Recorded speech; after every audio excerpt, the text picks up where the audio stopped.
ಕರ್ತನಲ್ಲಿ ಪ್ರಿಯರಾದ ನನ್ನ ಸಹೋದರ ಸಹೋದರಿಯರೇ, ನಿಮ್ಮೆಲ್ಲರಿಗೂ ಕೂಡ 2025ನೇ ವರ್ಷದ ಪ್ರಥಮ ಕಾರ್ಯಕ್ರಮದಲ್ಲಿ ಸಂಧಿಸುವುದರಲ್ಲಿ ನಾನು ಬಹಳ ಸಂತೋಷ ಪಡ್ತೇನೆ. ನನ್ನ ಮತ್ತು ನನ್ನ ಕುಟುಂಬದ ಪರವಾಗಿ ನಿಮ್ಮೆಲ್ಲರಿಗೂ, ನಿಮ್ಮ ಕುಟುಂಬಕ್ಕೂ ಹೊಸ ವರ್ಷದ ಶುಭಾಶಯಗಳು. Happy new year 2025. ಈ ವರ್ಷ ಪೂರ್ತಿ ದೇವರು ನಿಮ್ಮನ್ನು ಕಾದು ನಡೆಸಲಿ, ನಿಮ್ಮ ಹೃದಯದ ಬಯಕೆಗಳನ್ನು ನೆರವೇರಿಸಲಿ, ನಿಮ್ಮ ಪ್ರಾರ್ಥನೆಗಳನ್ನು ಕೇಳಿ ದೇವರು ಮಹತ್ ಕಾರ್ಯಗಳನ್ನು ಮಾಡಲಿ. ಅದು ಮಾತ್ರವಲ್ಲ, ನಿಮ್ಮನ್ನು ಬಲವಾಗಿ ಶಕ್ತಿಯುತವಾಗಿ ಸೇವೆಯಲ್ಲಿ ಉಪಯೋಗ ಮಾಡಲಿ. ನಿಮ್ಮ ಮುಖಾಂತರವಾಗಿ ಸಾವಿರಾರು ಜನರು, ಲಕ್ಷಾಂತರ ಜನರು, ಕೋಟ್ಯಾನುಕೋಟಿ ಜನರು ದೇವರ ರಾಜ್ಯದಲ್ಲಿ ಸೇರುವಂತೆ ಕರ್ತನು ನಿಮ್ಮ ಪ್ರತಿಯೊಬ್ಬರನ್ನು ಬಲವಾಗಿ ಉಪಯೋಗಿಸಲಿ. ನಿಮಗೆ ಒಳ್ಳೆ ಸುಖ, ಬಲ, ಆರೋಗ್ಯವನ್ನು ದೇವರು ಅನುಗ್ರಹಿಸಲಿ. ನಿಮಗೆ ದೀರ್ಘಾಯುಷನ್ನು ಅನುಗ್ರಹಿಸಲಿ. ನಿಮ್ಮ ಬಲಹೀನತೆಗಳನ್ನು ಕರ್ತನು ಬದಲಾಯಿಸಲಿ. ನಿಮ್ಮ ಸಮಸ್ಯೆಗಳನ್ನು ನೀಗಿಸಲಿ. ನಿಮ್ಮ ಹೋರಾಟಗಳನ್ನು ಬದಲಾಯಿಸಲಿ ಎಂಬುದಾಗಿ ಯೇಸು ಕ್ರಿಸ್ತನ ನಾಮದಲ್ಲಿ ಪ್ರಾರ್ಥನಾಪೂರ್ವಕವಾಗಿ ನಿಮ್ಮನ್ನು ನಾನು ಹಾರೈಸ್ತೇನೆ, ಆಶೀರ್ವದಿಸ್ತೇನೆ. We wish you a blessed and prosperous happy new year 2025. ದೇವರು ನಿಮ್ಮನ್ನು ಅಪರಿಮಿತವಾಗಿ ಆಶೀರ್ವದಿಸಲಿ. ಪ್ರಿಯರಾದವರೇ, ನೋಡ್ರಿ, ಲೋಕದ ಜನರು ಹೊಸ ವರ್ಷವನ್ನು ಜಾತಕ ನೋಡಿ ಪ್ರಾರಂಭಿಸಬಹುದು. ಕೆಲವರು ಜ್ಯೋತಿಷ್ಯರನ್ನು ಸಂಧಿಸಿ ಪ್ರಾರಂಭಿಸಬಹುದು ಅಲ್ವಾ. ಕೆಲವರು ನೋಡಬೇಕಾದ್ರೆ ನ್ಯೂಮರಾಲಜಿ, ಅಸ್ಟ್ರಾಲಜಿ ಇದನ್ನೆಲ್ಲ ನೋಡುತ್ತಾ ಹೊಸ ವರ್ಷವನ್ನು ಪ್ರಾರಂಭಿಸಬಹುದು. ನಾವು ದೇವರನ್ನೇ ನೋಡುತ್ತಾ ಈ ಹೊಸ ವರ್ಷವನ್ನು ಪ್ರಾರಂಭಿಸುವುದಾದರೆ ನಿಶ್ಚಯವಾಗಲು ಅನುದಿನವೂ ದೇವರು ನಮ್ಮನ್ನು ಅದ್ಭುತವಾಗಿ, ಅತಿಶಯವಾಗಿ ನಡೆಸುವಂಥ ದೇವರಾಗಿದ್ದಾನೆ. 2025 ಹೇಗಿರ್ತಿದೆಯೋ ಗೊತ್ತಿಲ್ವಲ್ಲ, ಅದು ಹೇಗೆ ಇರಲಿ, ದೇವರು ನನ್ನ ಸಂಗಡ ಇರುವುದಾದರೆ ಪ್ರತಿನಿತ್ಯವೂ ಅದು ಅತಿಶಯವೇ, ಅದು ಅದ್ಭುತವೇ. ಇದು ಕಡೇ ಕಾಲ ಅಲ್ವೇ? ಮತ್ತಾಯ 24ರಲ್ಲಿ ದೇವರು ಕಡೇ ಕಾಲದಲ್ಲಿ ನಡೆಯುವಂಥ ಎಲ್ಲ ಗುರುತುಗಳು ಏನೆಲ್ಲ ಈ ಲೋಕದಲ್ಲಿ ನಡೀತಿದೆ ಎಂಬುದಾಗಿ ದೇವರು ಮತ್ತಾಯ 24ರಲ್ಲಿ ಬರೆದಿಟ್ಟಿದ್ದಾನೆ. ಯುದ್ಧಗಳ ಸುದ್ದಿಗಳು.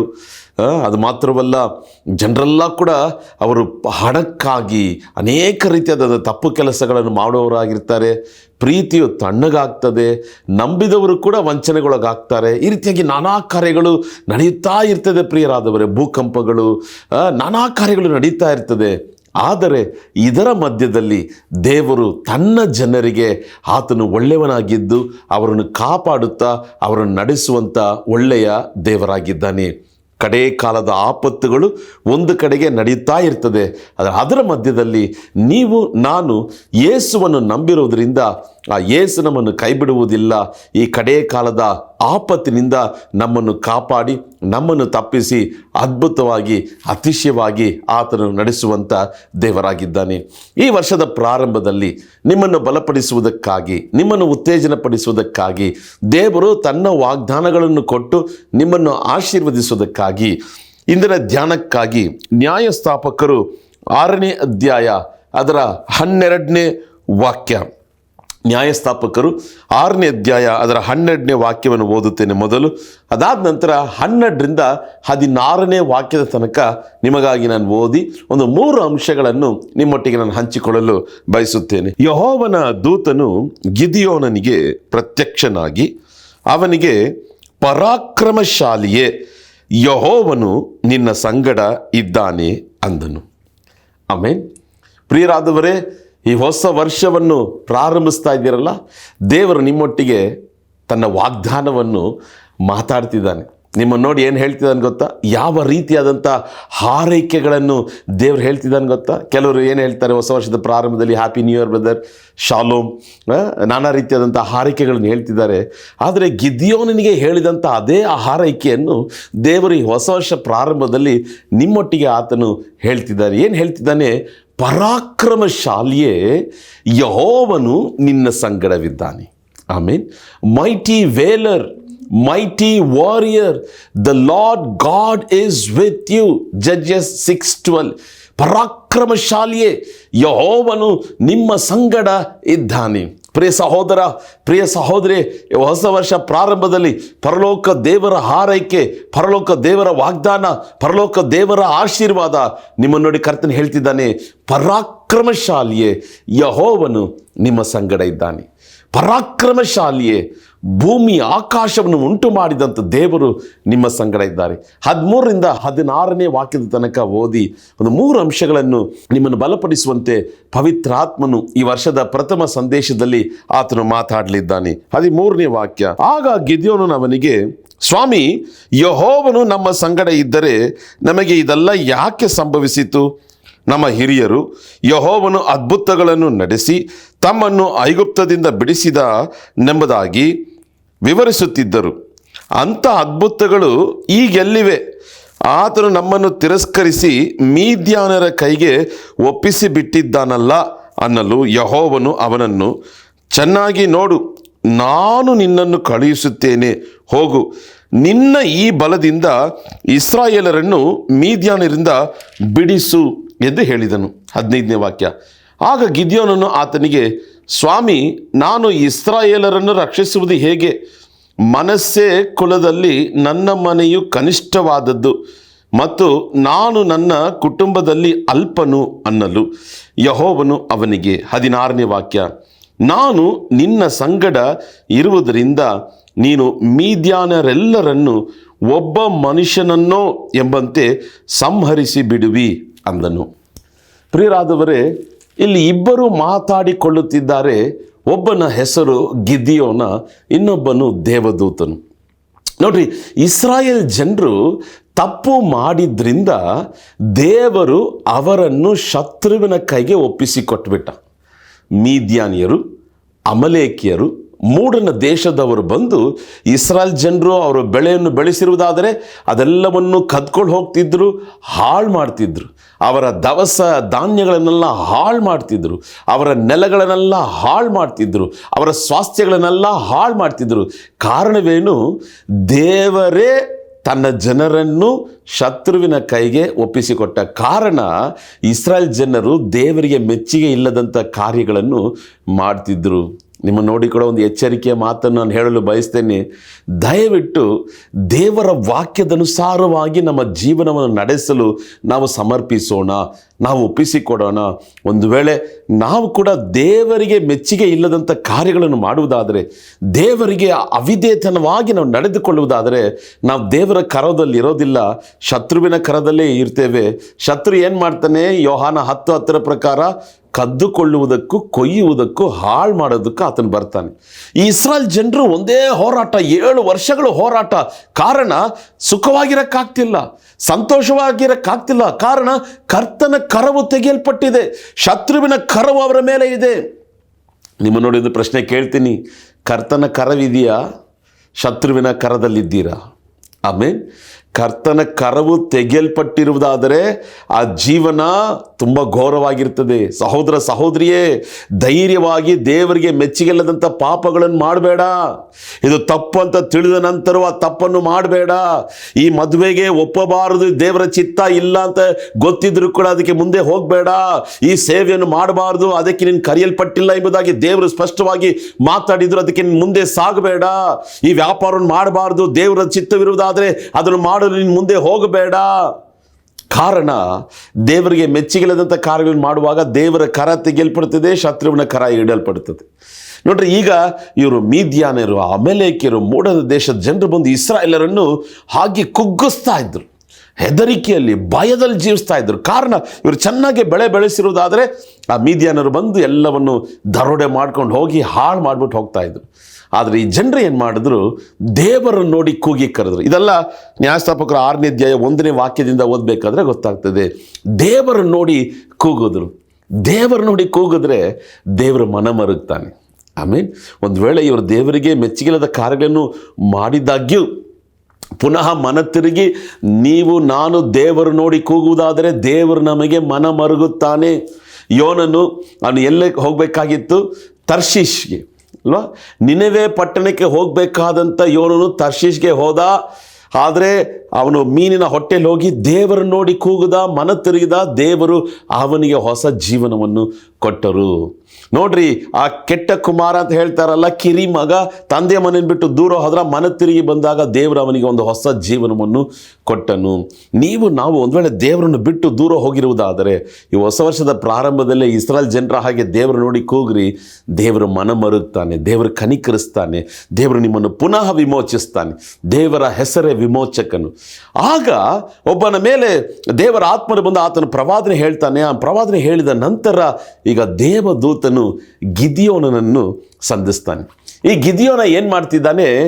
ಗಿದಿಯೋನ ಈ ದ್ರಾಕ್ಷೆ ಆಲಯದ ಬಳಿಯಲ್ಲಿ ಅದರ ಹಿಂದೆ ಬಚ್ಚಿಟ್ಟುಕೊಂಡು ಗೋಧಿಯನ್ನು ಬಡಿತಾ ಇದ್ದಾನೆ. ಅಯ್ಯೋ, ಈ ಮೀದಿಯಾನರು ಬಂದ್ಬಿಟ್ರೆ ಅಷ್ಟೇ, ಈ ಗೋಧಿಯನ್ನು ಇವರು ನೋಡಿಬಿಟ್ರೆ ಇದೆಲ್ಲ ಕಾಳುಗಳನ್ನೆಲ್ಲ ತಗೊಂಡೋಗ್ಬಿಡ್ತಾರೆ, ನಾವು ಕಷ್ಟಪಟ್ಟು ಬೆಳೆ ಬೆಳೆಸಿದ್ದೇವೆ ಅಂತ ಹೆದರಿಕೆಯಿಂದ, ಭಯದಿಂದ ಇವನೇನು ಮಾಡ್ತಿದ್ದಾನೆ, ಆ ದ್ರಾಕ್ಷೆ ಆಲಯದ ಹಿಂಭಾಗದಲ್ಲಿ ಗೋಧಿಯನ್ನು ಬಡಿತಾ ಇದ್ದಾನೆ. ಆಗ ದೇವದೂತನು ಬಂದು ಗಿದಿಯೋನನನ್ನು ಸಂಧಿಸಿದ. ಪ್ರಿಯರಾದವರೇ, ಈ ವರ್ಷವು ನಿಮ್ಮನ್ನು ದೇವದೂತರುಗಳು ಬಂದು ಸಂಧಿಸಲಿ. ಆಮೇಲೆ ನೀವು ನಾನು ಮನ ತಿರುಗುವುದಾದರೆ ಆ ಜೀವಿತ ವ್ಯತ್ಯಾಸವಾಗಿರ್ತದೆ. ಪ್ರಿಯರಾದವರೇ, ಇಸ್ರಾಯೇಲ್ ಜನರು ಮನ ತಿರುಗಿದ್ರು, ಪ್ರವಾದನೆ ಬಂತು, ದೇವದೂತನೇ ಇಳಿದು ಬಂದುಬಿಟ್ಟ. ಈ ಇಸ್ರಾಯೇಲ್ ಜನರನ್ನು ವಿಮೋಚಿಸುವುದಕ್ಕಾಗಿ ಒಬ್ಬ ಗಿದಿಯೋನನನ್ನು ದೇವರು ಆರಿಸಿಕೊಂಡ. ಆಮೇನ್. ನೋಡ್ರಿ, ಈಗ ಈ ವರ್ಷದಲ್ಲಿ ದೇವರು ನಿಮ್ಮೊಟ್ಟಿಗೆ ಇದೇ ಮಾತುಗಳನ್ನ ಹೇಳ್ತಿದ್ದಾನೆ. ನಮ್ಮ ದೇಶವು ಶತ್ರುವಿನ ಕರದಲ್ಲಿದೆ. ನಮ್ಮ ದೇಶವು ದೇವರಿಗೆ ಮೆಚ್ಚುಗೆ ಇಲ್ಲದಂಥ ಕಾರ್ಯಗಳನ್ನು ಮಾಡಿ ಶತ್ರುವಿನ ಕರದಲ್ಲಿ ಭಯಪಡ್ತಾ ಇದ್ದಾರೆ, ಹೋರಾಡ್ತಾ ಇದ್ದಾರೆ, ಕಷ್ಟಪಡ್ತಾ ಇದ್ದಾರೆ. ಬಾಧೆಗಳನ್ನು, ಬೇನೆಗಳನ್ನು, ಕಷ್ಟಗಳನ್ನು, ಅವರ ವೇದನೆಗಳನ್ನು ಅನುಭವಿಸ್ತಾ ಇದ್ದಾರೆ. ಗಿದಿಯೋನನ್ನು ಸಂಧಿಸಿದಂಥ ದೇವರು, ಗಿದಿಯೋನನನ್ನು ಸಂಧಿಸಿದಂಥ ಆ ದೇವದೂತನು ಇವತ್ತು ಈ ವಾಕ್ಯದ ಮುಖಾಂತರವಾಗಿ ನಿಮ್ಮನ್ನು ಸಂಧಿಸ್ತಿದ್ದಾನೆ. ಈ ದೇವದೂತನಿಗೂ ಗಿದಿಯೋನನಿಗೂ ಸಂಭಾಷಣೆ ಆಗ್ತದೆ. ಆಮೇಲೆ ಈ ದೇವದೂತನು ಗಿದಿಯೋನನಿಗೆ ಒಂದು 3 ಕಾರ್ಯಗಳನ್ನು ಒಂದು ವಾಗ್ದಾನವಾಗಿ ಕೊಡ್ತಾನೆ. ಅದನ್ನೇ ಈ ವರ್ಷ ದೇವರು ನಮಗೆ ವಾಗ್ದಾನವಾಗಿ ಕೊಡುವಂಥ ದೇವರಾಗಿದ್ದಾನೆ. ಮೊದಲನೇದಾಗಿ ಆ 12ನೇ ವಾಕ್ಯ ನೋಡಬೇಕಾದ್ರೆ ನಾನು ಹೇಳಿದೆ 3 ಅಂಶಗಳನ್ನು ನಾನು ನಿಮ್ಮೊಟ್ಟಿಗೆ ಹಂಚಿಕೊಳ್ಳುತ್ತೇನೆ. ಮೊದಲನೇ ಅಂಶ, ಕರ್ತನು ಅಥವಾ ದೇವದೂತನು ಗಿದಿಯೋನನನ್ನು ನೋಡಿ ಹೇಳ್ತಾನೆ, ಪರಾಕ್ರಮಶಾಲಿಯೇ, ಯೆಹೋವನು ನಿನ್ನ ಸಂಗಡ ಇದ್ದಾನೆ. ಆಮೇಲೆ ಮೊದಲನೇದಾಗಿ ದೇವರು ನಿಮ್ಮನ್ನು ನೋಡಿ ಏನು ಹೇಳ್ತಾನಂತ ನೋಡಬೇಕಾದ್ರೆ, ನೀವು ಪರಾಕ್ರಮಶಾಲಿಗಳು. ಗಿದಿಯೋನು ಭಯಪಡುವವನಾಗಿದ್ದ. ಮೀದಿಯಾನರ ಕೈಗೆ ತಪ್ಪಿಸ್ಕೊಳ್ಬೇಕಂತ ಬಚ್ಚಿಟ್ಟುಕೊಂಡು ಗೋಧಿನ ಬಡಿತಿದ್ದ. ಅದು ಮಾತ್ರವಲ್ಲ, 15ನೇ ವಾಕ್ಯ ನೋಡಬೇಕಾದ್ರೆ ಅವನು ಹೇಳ್ತಾನೆ, ನನ್ನ ಕುಲ ಕಡೇ ಕುಲ. ಅದು ಮಾತ್ರವಲ್ಲ, ನಾನು ಅಲ್ಪನಾಗಿದ್ದೇನೆ. ಆದರೆ ದೇವರು ಅವನನ್ನು ನೋಡುವಂಥ ದೃಷ್ಟಿ ವ್ಯತ್ಯಾಸವಾಗಿತ್ತು. ದೇವರು ಅವನನ್ನು ಪರಾಕ್ರಮಶಾಲಿ ಎಂಬುದಾಗಿ ಕರೀತಾನೆ. ಅಥವಾ ಇನ್ನೊಂದು ಮಾತಲ್ಲಿ ಹೇಳಬೇಕಾದ್ರೆ ಯುದ್ಧ ಪುರುಷನೇ ಅಂತ ಕರೀತಾನೆ. ಮೈಟಿ ವಾರಿಯರ್, ಯುದ್ಧ ಪುರುಷನೇ, ಯುದ್ಧ ಸೈನಿಕನೇ, ಹೋರಾಟಗಾರನೇ ಎಂಬುದಾಗಿ ಕರೀತಿದ್ದಾರೆ. ಇದು ಏನಪ್ಪ ಇದು ಹಾರೈಕೆ? ಮನುಷ್ಯನು ಈಗ ನಾವಿರುವಂಥ ಸ್ಥಿತಿಯನ್ನು ನೋಡ್ತಾನೆ, ಅಥವಾ ನಾವು ಕೂಡ ಏನು ಮಾಡ್ತೀವಿ, ನಾವೀಗಿರುವಂಥ ಸ್ಥಿತಿಯನ್ನೇ ನೋಡ್ತೀವಿ. ಆದರೆ ದೇವರು ನಿಮ್ಮನ್ನು ನನ್ನನ್ನು ನೋಡುವಂಥ ವಿಧ ಏನು ಗೊತ್ತಾ? ನಮ್ಮನ್ನು ಯಾವ ಉದ್ದೇಶಕ್ಕಾಗಿ ಕರೆದಿದ್ದಾನೋ, ನಮ್ಮನ್ನು ಯಾತಕ್ಕಾಗಿ ಆತನು ರೂಪಿಸ್ತಾನೋ ಆ ದೃಷ್ಟಿಯಲ್ಲಿ ದೇವರು ನಮ್ಮನ್ನು ನೋಡ್ತಾನೆ. ಗಿದಿಯೋನ್ ಏನು ಯೋಚನೆ ಮಾಡ್ತಿದ್ದ?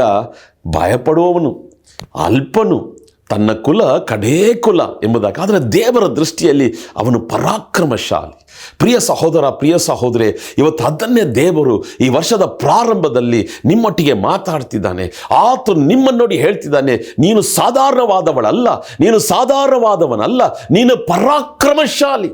ಇದನ್ನು ನಂಬೋದಾ? ದೇವರ ವಾಕ್ಯ ನೀವು ನಂಬಿದರೆ ದೇವರ ಮಹಿಮೆಯನ್ನು ಕಾಣ್ತೀಯ.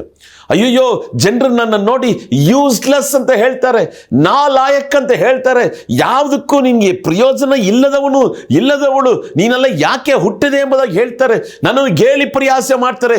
ಮನುಷ್ಯನು ನೋಡುವಂಥ ವಿಧದಲ್ಲಿ ದೇವರು ನಿಮ್ಮನ್ನು ನೋಡುವುದಿಲ್ಲ. ಮನುಷ್ಯನು ನಿಮ್ಮ ಹೊರಾಂಗಣವನ್ನು ನೋಡ್ತಾನೆ, ದೇವರು ನಿಮ್ಮ ಹೃದಯವನ್ನು ನೋಡುವಂಥ ದೇವರಾಗಿದ್ದಾನೆ. ನಿಮ್ಮನ್ನು ಯಾತಕ್ಕಾಗಿ ರೂಪಿಸ್ತಾನೋ, ಯಾತಕ್ಕಾಗಿ ನಿಮ್ಮನ್ನು ಕರೆದಿದ್ದಾನೋ, ನಿಮ್ಮ ಮೇಲಿರುವಂಥ ಉದ್ದೇಶ ಏನು, ನಿಮ್ಮ ಮೇಲಿರುವಂಥ ಯೋಜನೆ ಏನು, ನಿಮ್ಮ ಮೇಲಿರುವಂಥ ಪ್ರವಾದನೆ ಏನು, ನಿಮ್ಮ ಮೇಲಿರುವಂಥ ನಿಜವಾದ ಕರೆಯುವಿಕೆ ಏನು, ಅದನ್ನಿಟ್ಟೇ ದೇವರು ನಿಮ್ಮನ್ನು ನೋಡ್ತಾನೆ. ಆಮೇನ್. ಮರಿಯಳನ್ನು ಆ ದೇವದೂತನ ಹಾರೈಸಬೇಕಾದ್ರೆ ನೋಡ್ರಿ, ದಯೆ ಹೊಂದಿದವಳೇ, ಕೃಪೆ ಹೊಂದಿದವಳೇ ನಿನಗೆ ಶುಭವಾಗಲಿ. ಅವಳಿಗೆ ಮಾತು ಕೇಳಿದ ತಕ್ಷಣ ಅವಳಿಗೆ ಗಲಿಬಿಲಿ ಆಯಿತು. ಇವತ್ತು ನೀವು ನಿಮ್ಮ ಬಗ್ಗೆ ನೀವು ಏನು ತಿಳ್ಕೊಂಡಿದ್ರೋ ಚಿಂತೆ ಇಲ್ಲ, ಇತರರು ನಿಮ್ಮ ಬಗ್ಗೆ ಏನು ಹೇಳ್ತಾರೋ ಚಿಂತೆ ಇಲ್ಲ. ಆದರೆ ದೇವರು ಹೇಳ್ತಿದ್ದಾನೆ, ನನ್ನ ದೃಷ್ಟಿಯಲ್ಲಿ ನೀನು ಪರಾಕ್ರಮಶಾಲಿ. ಈ ವರ್ಷ ಪ್ರಾರಂಭದಲ್ಲೇ ನೀನು ಎದ್ದೇಳು ಮಗಳೇ, ನೀನು ಎದ್ದೇಳು ಮಗನೇ.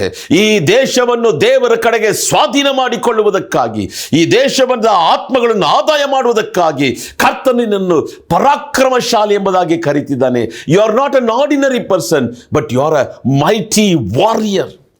Mighty warrior. ಯಾರ ಜೊತೆಗೆ ಯುದ್ಧ ಮಾಡೋದು? ಪಕ್ಕದ ಮನೆ, ಎದುರು ಮನೆನಾ? ಕೆಲಸದಲ್ಲಿ ಕೆಲಸ ಮಾಡೋರ ಜೊತೆನಾ? ಇಲ್ಲ ಇಲ್ಲ ಇಲ್ಲ. ರಕ್ತದೊಟ್ಟಿಗೆ ಮಾಂಸದೊಟ್ಟಿಗೆ ನಮಗೆ ಹೋರಾಟವಿಲ್ಲ. ಆಕಾಶ ಮಂಡಲದಲ್ಲಿರುವಂಥ ದುರಾತ್ಮದ ಸೈನ್ಯದೊಟ್ಟಿಗೆ, ಅಂಧಕಾರದಲ್ಲಿರುವಂಥ ವಿಗ್ರಹಗಳ ಶಕ್ತಿಗಳೊಟ್ಟಿಗೆ, ದುಷ್ಟ ಆತ್ಮಗಳೊಟ್ಟಿಗೆ, ಮಾಟಮಂತ್ರದ ಶಕ್ತಿಗಳೊಟ್ಟಿಗೆ ಯುದ್ಧವನ್ನು ಮಾಡಿ ಆತ್ಮಗಳನ್ನು ದೇವರ ಕಡೆಗೆ ಎಳೆಯುವುದಕ್ಕಾಗಿ ಕರ್ತನು ನಿಮ್ಮನ್ನು ಆರಿಸಿಕೊಂಡಿದ್ದಾನೆ. ಆದ್ದರಿಂದ ನಿಮ್ಮನ್ನು ನೋಡಿ ಹೇಳ್ತಿದ್ದಾನೆ, ಪರಾಕ್ರಮಶಾಲಿ. ಕೈಗಳನ್ನು ಮೇಲೆ ಕೆತ್ತಿ ಹೇಳ್ತೀರಾ, ನಾನೊಬ್ಬ ಪರಾಕ್ರಮಶಾಲಿ.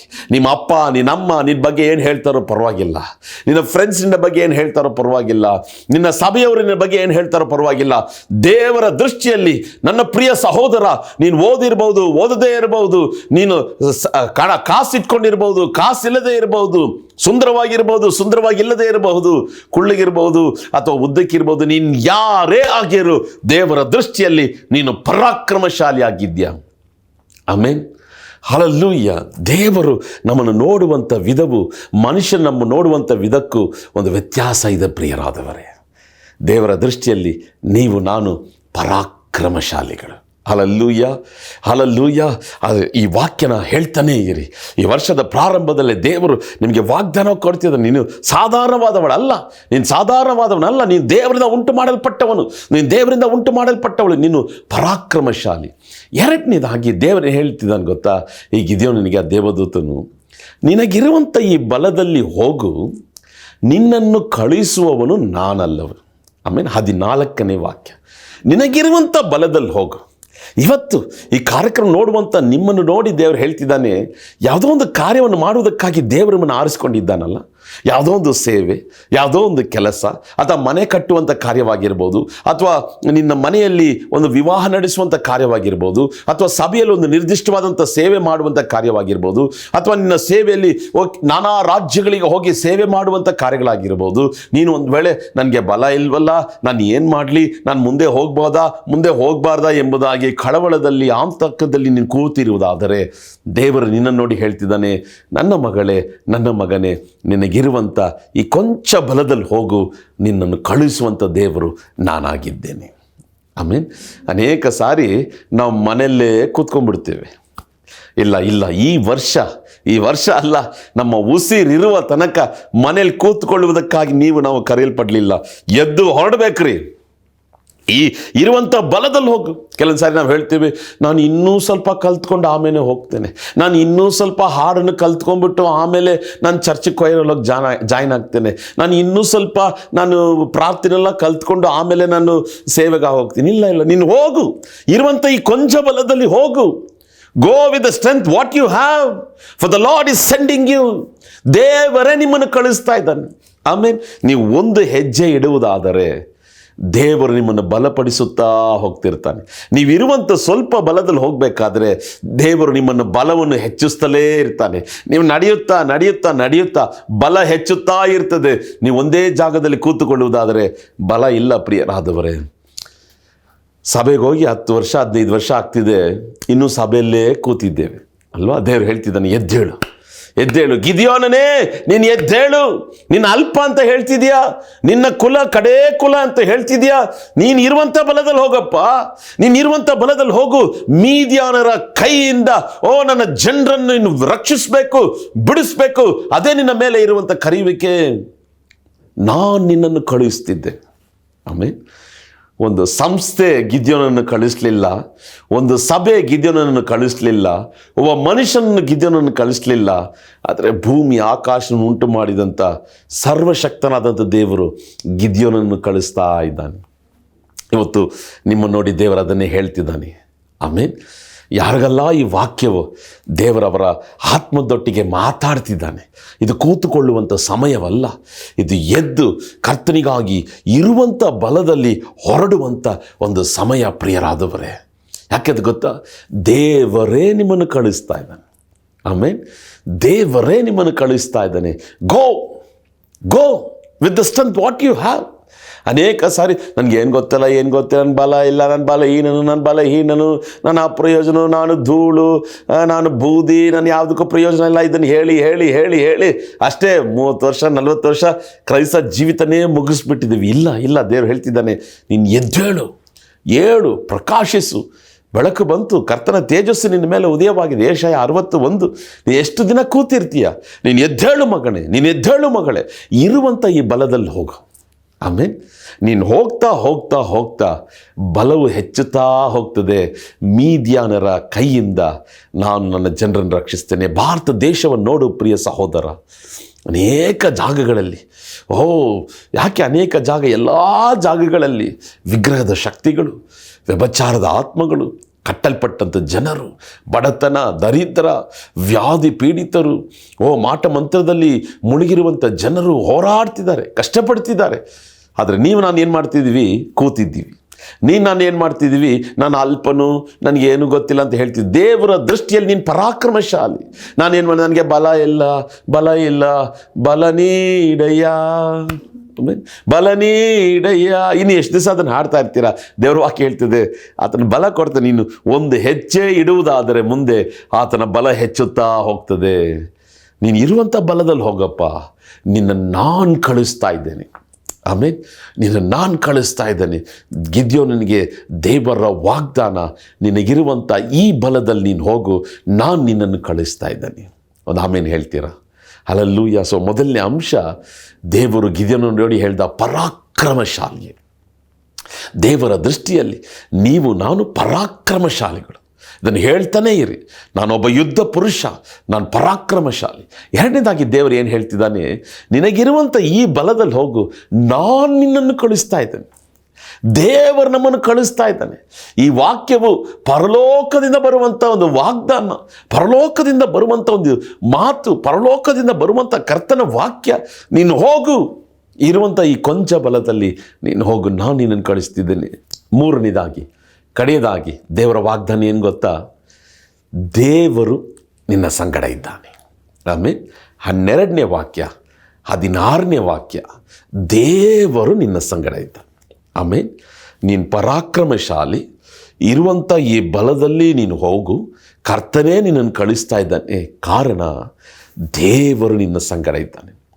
ಗಿದ್ಯೋನಿಗೆ ದೇವರು ಹೇಳ್ತಿದ್ದಾನೆ, ನಾನು ನಿನ್ನ ಸಂಗಡ ಇರುವುದರಿಂದ ಈ ಮೀದ್ಯಾನಿಯರನ್ನು ಒಂದೇ ಒಂದು ಮನುಷ್ಯನನ್ನು ನೀ ಹೇಗೆ ಜಯಿಸ್ತೀಯ, ಆ ಥರ ಅವರ ದೊಡ್ಡ ದಂಡ ನೀನು ಜಯಿಸ್ಬಿಡ್ತೀಯಪ್ಪ. ಕಾರಣ ನಾನು ನಿನ್ನ ಸಂಗಡ ಇದ್ದೇನೆ. ಈ 2025ಗೆ ದೇವರು ನಿಮಗೊಂದು ವಾಗ್ದಾನವನ್ನು ಜ್ಞಾಪಕಪಡಿಸ್ತಿದ್ದಾನೆ. ದೇವರು ನಿಮ್ಮ ಸಂಗಡ ಇದ್ದಾನೆ. ಆಮೇಲೆ ನೀವು ಎದ್ದು ಪರಾಕ್ರಮಶಾಲಿಗಳ ಹಾಗೆ ನೀವು ಮುಂದೆ ಸಾಗ್ತಾ ಸಾಗ್ತಾ ಸಾಗ್ತಾ ನೀವು ಒಂಟಿಯಾಗಿ ನಡೀತಾ ಇಲ್ಲ, ದೇವರು ನಿಮ್ಮ ಸಂಗಡವಿದ್ದಾನೆ ಅಲ್ವಾ? ಮೋಶೆ ಈ ಲೋಕವನ್ನು ಬಿಟ್ಟು ಹೋದಾಗ ಯೆಹೋಶುವ 1ನೇ ಅಧ್ಯಾಯ 5ರಿಂದ 9 ತನಕ ಓದಿ ನೋಡ್ರಿ. ಯೆಹೋಶುವನಿಗೆ ದೇವರು ಹೇಳ್ತಾನೆ, ನಾನು ಮೋಶೆ ಸಂಗಡ ಇದ್ದ ಹಾಗೆ ನಾನು ನಿನ್ನ ಸಂಗಡ ಇರುವೆ.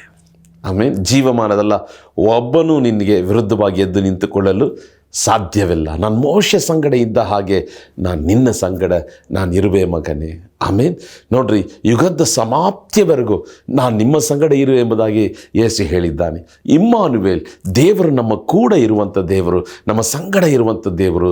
ನಾವು ದೇವರ ಕೆಲಸಕ್ಕಾಗಿ ನಾವು ಹೊರಡಬೇಕಾದ್ರೆ ದೇವರು ನಮ್ಮ ಸಂಗಡ ಇದು ನಡೆಸುವಂಥ ದೇವರಾಗಿದ್ದಾನೆ. ಪರಾಕ್ರಮಶಾಲಿಯೇ, ಇರುವಂಥ ಬಲದಲ್ಲಿ ಹೊರಡು, ಯೆಹೋವನು ನಿನ್ನ ಸಂಗಡ ಇದ್ದಾನೆ. 2025ಕ್ಕೆ ದೇವರು ನಿಮಗೆ ಕೊಡುವಂಥ ವಾಗ್ದಾನ, ಪರಾಕ್ರಮಶಾಲಿಯೇ, ಇರುವಂಥ ಈ ಬಲದಿಂದ ನೀನು ಹೊರಡು, ಯೆಹೋವನು ನಿನ್ನ ಸಂಗಡವಿದ್ದಾನೆ. ಯಾಕೆ ಸ್ವಾಮಿ ನಾನು ಹೊರಡಬೇಕು? ಭಾರತ ದೇಶವನ್ನು ಯೇಸುವಿಗೆ ಸ್ವಂತ ಮಾಡುವುದಕ್ಕಾಗಿ. ಶತ್ರುಗಳ ಕರದಲ್ಲಿರುವಂಥ ಆತ್ಮಗಳನ್ನು ದೇವರ ರಾಜ್ಯದಲ್ಲಿ ಸೇರಿಸುವುದಕ್ಕಾಗಿ ಈ ವರ್ಷ ಒಂದು ಗುರಿ, ನಮ್ಮ ಕಡೆ ಉಸಿರಿರುವ ತನಕ ಒಂದು ಗುರಿ, ಆತ್ಮಗಳನ್ನು ಆದಾಯ ಮಾಡ್ತೇನೆ ಸ್ವಾಮಿ, ಆತ್ಮಗಳನ್ನು ಸಂಪಾದನೆ ಮಾಡ್ತೇನೆ ಸ್ವಾಮಿ. ಒಂದು ವೇಳೆ ಇಷ್ಟು ಹಣ ಸಂಪಾದನೆ ಮಾಡಿದೆ, ಹೆಮ್ಮೆ ಕೊಚ್ಚಿಕೊಳ್ಳುವುದರಲ್ಲಿ ಯಾವ ಪ್ರಯೋಜನವೂ ಇಲ್ಲ. 10 ಕಾರು ಸಂಪಾದನೆ ಮಾಡಿದೆ, 10 ಮನೆ ಸಂಪಾದನೆ ಮಾಡಿದೆ, ಯಾವ ಪ್ರಯೋಜನವೂ ಇಲ್ಲ. 10 ಆತ್ಮಗಳನ್ನು ಸಂಪಾದನೆ ಮಾಡಿದೆ, ನಿಮ್ಮ ಲೆಕ್ಕ ಪರಲೋಕದಲ್ಲಿ ಬರೆಯಲ್ಪಟ್ಟಿರುತ್ತದೆ. ಪರಾಕ್ರಮಶಾಲಿಯೇ, ಅಕ್ಕದ ಮನೆ ಪಕ್ಕದ ಮನೆಯೊಟ್ಟಿಗೆ ಯುದ್ಧ ಮಾಡೋದಕ್ಕಾಗಿ ಅಲ್ಲ, ಆಕಾಶ ಮಂಡಲದಲ್ಲಿರುವಂಥ ದುರಾತ್ಮಗಳ ಸೈನ್ಯದೊಟ್ಟಿಗೆ ಯುದ್ಧ ಮಾಡುವುದಕ್ಕಾಗಿ ಇರುವಂಥ ಈ ಬಲದಲ್ಲಿ ಹೊರಡು. ನೀನು ಕೂತುಕೊಳ್ಳುವುದಕ್ಕಾಗಿ ಕರೆಯಲ್ಪಡಲಿಲ್ಲ. ಒಂದೇ ಸಭೆಯಲ್ಲಿ ಕೂತುಕೊಂಡು ವಾಕ್ಯವನ್ನು ಕೇಳಿ ಮನೆಗೆ ಬಂದು ನಿದ್ದೆ ಮಾಡಿ ನಿನ್ನ ಜೀವನವನ್ನೇ ಮುಗಿಸ್ಬಿಟ್ಟೆಲ್ಲ. ಅದಕ್ಕಾಗಿ ನೀನು ಕರೆಯಲ್ಪಡಲಿಲ್ಲ. ಹೊರಡು, ಆತ್ಮಗಳನ್ನು ಆದಾಯ ಮಾಡುವುದಕ್ಕಾಗಿ. ಏನು ಸ್ವಾಮಿ ವಾಗ್ದಾನ? ನಾನು ನಿನ್ನ ಸಂಗಡ ಇದ್ದೇನೆ, ನಾನು ನಿನ್ನನ್ನು ಬಿಟ್ಟು ಅಗಲುವುದಿಲ್ಲ, ನಿನ್ನನ್ನು ಕೈ ಬಿಡುವುದಿಲ್ಲ. ಆಮೇನ್. ಸೊ 2025 ಈ ಪ್ರಾರಂಭದ ಮೊದಲನ ಸಂದೇಶದಲ್ಲಿ ದೇವರ ಮಟ್ಟಿಗೆ ಮಾತಾಡ್ತಿದ್ದಾನೆ. ನಿಮ್ಮ ನೋಡಿ ಹೇಳ್ತಿದ್ದಾನೆ, ಪರಾಕ್ರಮಶಾಲಿಯೇ, ಇರುವಂಥ ಈ ಬಲದಲ್ಲಿ ಹೊರಡು, ದೇವರು ನಿನ್ನ ಸಂಗಡವಿದ್ದಾನೆ. ಆಮೇನ್. ಯೆಹೋವ ನಿಮ್ಮ ಸಂಗಡ ಇದ್ದಾನೆ. ಕಣ್ಗಳನ್ನು ಮುಚ್ಚಿ ನಾವು ಪ್ರಾರ್ಥಿಸೋಣ. ಇವತ್ತೊಂದು ತೀರ್ಮಾನ ಮಾಡಿರಿ, ಈ ವರ್ಷ ಪೂರ್ತಿ ನಾನು ಪ್ರತಿನಿತ್ಯ ಹೊರಡ್ತೇನೆ, ಪರಾಕ್ರಮಶಾಲಿಯಾಗಿ ಹೊರಡ್ತೇನೆ, ಆತ್ಮ ಆದಾಯ ಮಾಡ್ತೇನೆ, ದೇವರು ನನ್ನ ಸಂಗಡ ಇದ್ದು ನನ್ನನ್ನು ನಡೆಸ್ತಾನೆ. ಕಣ್ಗಳನ್ನು ಮುಚ್ಚಿ ಪ್ರಾರ್ಥಿಸೋಣ. ನಮ್ಮನ್ನು ಬಹಳವಾಗಿ ಪ್ರೀತಿಸುವಂಥ ಪರಲೋಕದ ತಂದೆಯೇ, 2025ನೇ ವರ್ಷಕ್ಕಾಗಿ ಸ್ತೋತ್ರ ಸ್ವಾಮಿ. ದೇವರೇ, ನೀವು ನಮ್ಮೊಟ್ಟಿಗೆ ಮಾತಾಡಿದ್ದೀಯ ಸ್ವಾಮಿ. ಪರಾಕ್ರಮಶಾಲಿಯೇ, ಈ ಬಲದಲ್ಲಿ ನೀನು ಹೊರಡು, ನಾನು ನಿನ್ನ ಸಂಗಡ ಇದ್ದೇನಂತ ನೀನು ವಾಗ್ದಾನ ಕೊಡ್ತಿದ್ದೀಯ ಸ್ವಾಮಿ. ದೇವರೇ, ಈ ಕಾರ್ಯಕ್ರಮ ನೋಡುವಂಥ ಪ್ರತಿಯೊಬ್ಬರು ಕೂಡ ಈಗ ಒಂದು ತೀರ್ಮಾನ ತೆಗೆಯಲಿ. ಈ ವರ್ಷ ಪೂರ್ತಿ ಸ್ವಾಮಿ ಅವರು ಪರಾಕ್ರಮಶಾಲಿಗಳ ಹಾಗೆ, ಯುದ್ಧ ಪುರುಷರ ಹಾಗೆ, ಯುದ್ಧ ವೀರಾಂಗಣಿಗಳ ಹಾಗೆ ಅವರು ಎದ್ದು ತಮಗಿರುವಂಥ ಬಲ, ತಮಗಿರುವಂಥ ಅಭಿಷೇಕ, ತಮಗಿರುವಂಥ ಪ್ರತಿಭೆಗಳೊಟ್ಟಿಗೆ, ತಮಗಿರುವಂಥ ತಾಲಂತುಗಳೊಟ್ಟಿಗೆ ಅವರು ಹೊರಡಲಿ ಸ್ವಾಮಿ. ನೀನು ಅವರ ಸಂಗಡವಿದ್ದು ದೇವರೇ ನಮ್ಮ ದೇಶವನ್ನು ಶತ್ರುವಿನ ಕರದಿಂದ ನೀನು ವಿಮೋಚಿಸಿ ಎಂಬುದಾಗಿ ಪ್ರಾರ್ಥಿಸ್ತೇವೆ ಸ್ವಾಮಿ. ನಿಮ್ಮ ಕರದಲ್ಲಿ ಒಪ್ಪಿಸ್ಕೊಡ್ತೇವೆ ಈ ಕುಟುಂಬಗಳಿಗೆ. ದೇವರೇ, ಈ ವರ್ಷ ಆಶೀರ್ವಾದವಾಗಿರಲಿ ಸ್ವಾಮಿ. ಅದ್ಭುತವನ್ನು ಮಾಡು, ಅತಿಶಯವನ್ನು ಮಾಡು. ನಿನ್ನ ನಾಮ ಮಹಿಮೆ ಹೊಂದಲಿ ಸ್ವಾಮಿ. ನಮ್ಮನ್ನು ತಗ್ಗಿಸ್ತೇವೆ, ನಿಮ್ಮ ನಾಮನ ಮೇಲೆ ಕೆತ್ತುತ್ತೇವೆ. ಯೇಸು ಕ್ರಿಸ್ತನ ರಕ್ತದಲ್ಲಿ ಒಪ್ಪಿಸಿಕೊಡುತ್ತಾ ಯೇಸುವಿನ ನಾಮದಲ್ಲಿ ಪ್ರಾರ್ಥಿಸ್ತೇವೆ ತಂದೆಯೇ. ಆಮೇನ್, ಆಮೇನ್. ಪ್ರಿಯರಾದವರೇ, 2025ನೇ ವರ್ಷ ನಿಮಗೆ ಆಶೀರ್ವಾದವಾಗಿರಲಿ. God bless you. ಆಮೇನ್.